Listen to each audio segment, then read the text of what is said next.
Tre armiqet që e mundojnë njeriun, që nuk duan ta lënë të bëj ibadet, janë shejtani, epshi dhe shokët e këqij. Koka e të gjithë të këqijave është shoku i keq. Një i ri që nuk i nënshtrohet dëshirave të këqija, që vijnë nga shokët, nëse e fal namazin, nëse nuk i lej ibadetet, namazi i tij është shumë i vlefshëm dhe këto ibadete kanë shumë vlerë. Se Allahu na ka mësuar në Kur'an se kur njeriu e fal namazin, ai gjithsesi do ta largoj atë prej veprave të këqija. Mirë po, në realitet shohim se vërtet ka njerëz që falen edhe nuk janë të këtill si duhet të jenë, atëherë defektin duhet ta kërkojmë te vetë njeriu. Pse namazi nuk po e arrin atë efekt që duhet ta arrijë tek muslimani.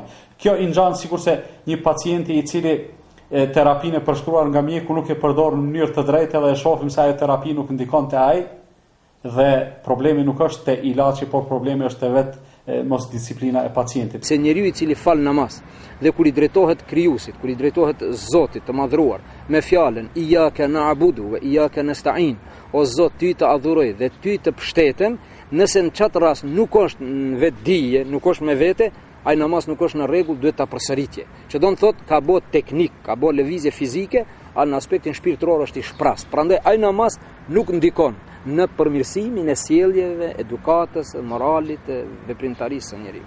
Allahu e ka ndarë Fatihan në dy grupe apo në dy pjesë. Pjesa e parë është që i takon Allahut, ndërsa pjesa e dytë është që i takon njeriu, falësit të namazit. E mu mesi, ajeti i mesëm i kësaj kapitine është iyyaka na'budu wa iyyaka nasta'in, ne vetëm ty të adhurojmë dhe vetëm prej teje kërkojmë ndihmë. Që do të thotë se njeriu i dorëzohet plotësisht Allahut fuqiplot dhe në ato momente arrin që të lirohet prej të gjitha brengave të përditshmërisë së tij dhe e gjen qetësinë maksimale shpirtërore. Alhamdulillahi rabbil alamin, arrahmanir rahim, maliki yawmiddin, iyyaka na'budu wa iyyaka nasta'in. اهدنا الصراط المستقيم صراط الذين أنعمت عليهم غير المغضوب عليهم ولا الضالين.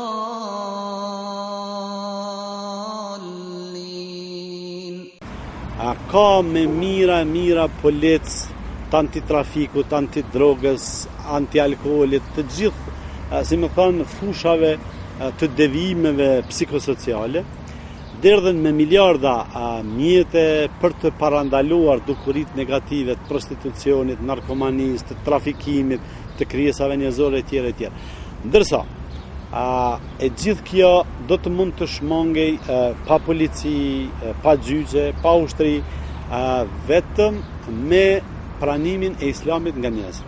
Në momentin që njeriu e pranon me gjithë zemrën islamin dhe fillon të organizojë jetën e vet përmes islamit, ai nuk ka nevojë për frikë nga policët e nga gjyqtarët, sepse ai e ka frikë respektin nga krijuesi i vet.